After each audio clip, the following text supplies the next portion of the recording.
Thank you, Mr. President. Senators, I am a certified special education teacher. I have a doctorate that specializes in special education. And anytime there is legislation that excludes students with disabilities, I will be speaking up. This bill includes language on page 4, lines 23 through 28, that will provide explanations to parents in accordance with IDEA about their rights regarding this legislation. I can tell you what their rights are. They're none. They don't have any rights when it comes to enrolling children with disabilities in private schools. In fact, parents have no rights, regardless of whether their children have disabilities or not, because they're private by definition. They can choose to enroll or unenroll a child for any reason, whether they have disabilities, whether they have limited English proficiency, whether they have dyslexia, or for any other reason that might not affect instruction. When you think about the use of public tax dollars for private institutions who are able to exclude student populations for any reason,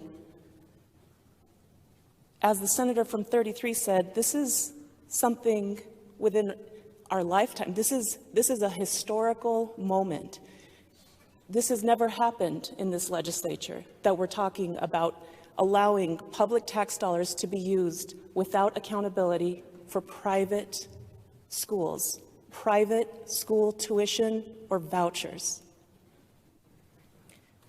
Which private schools specialize in serving students with disabilities in Idaho? There are none. Which private school serves all children under the 14 disability categories we have in the state of Idaho? There are none. Which private schools serve students with disabilities in rural areas? There are none. Which public schools are required to serve students with disabilities?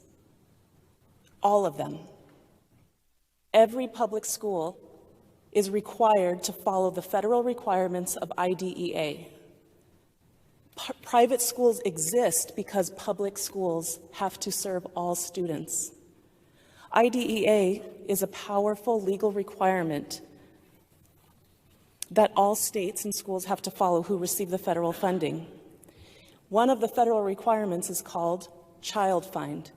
This requires the state to find any child with disabilities from birth to age 21, to locate, evaluate, and serve those children,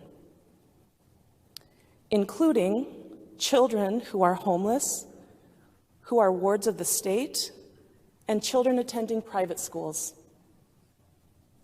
because private schools don't have to serve them.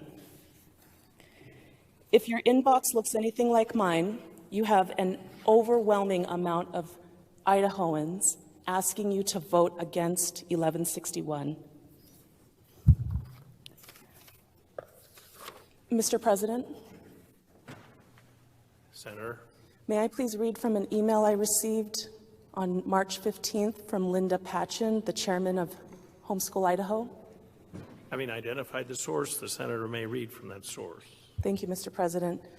Senators, in this email from Ms. Patchen, she writes, "We have friends in Arizona from the state homeschool organization there, which is similar to Homeschool Idaho."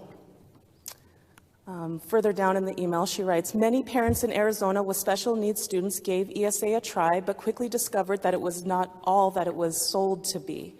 For instance, once enrolled, you are expected to provide all of your child's education through the ESA source. This means that if a child has an IEP that requires therapies through the school that are no longer eligible to receive them through the school. Hence, the ESA amount received was not enough to cover all of their special needs therapies. Many found themselves with higher education bills after enrolling in the ESA.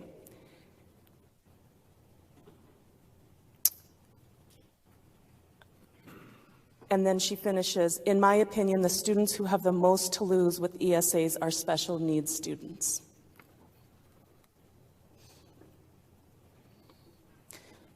For the first time in the history of this legislature, We would be allowing private school tuition, private school vouchers, subsidies, ESAs, however you want to say it.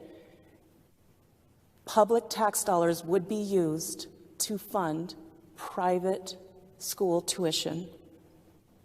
Join me and all of the other Idahoans who are asking us to vote no on this bill.